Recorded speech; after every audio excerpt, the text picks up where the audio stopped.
So when we talk of issues of homelessness, I really need to point out a few things before I ever talk about that.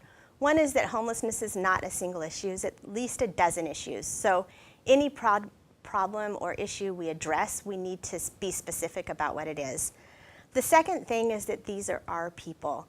I've seen statistics that say as 75% to as many as 85% actually come from our homeless folks are from Humboldt County, which makes sense if you look at our ACEs scores, which is childhood trauma.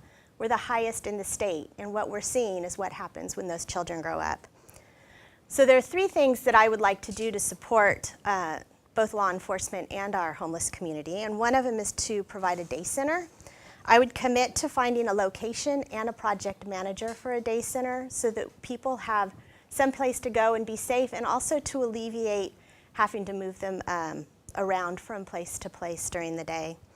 A second thing I want to do is to commit to find ways to alleviate the police burden.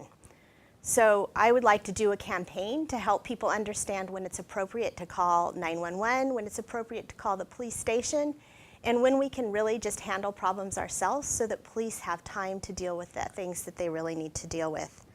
Additionally, I understand police do a lot of trash cleanup when they do POP housing or sometimes the camps, and I think their time could be better spent. The third thing, and I talked about the ACEs scores, is I really commit to supporting programs through Park and Recreation. Their after-school programs and their CAPE program that works specifically with homeless kids is the best opportunity for kids to find some resilience and help get through some of those more difficult childhood trauma projects. So those are the three things I would do to support homelessness and petty crime.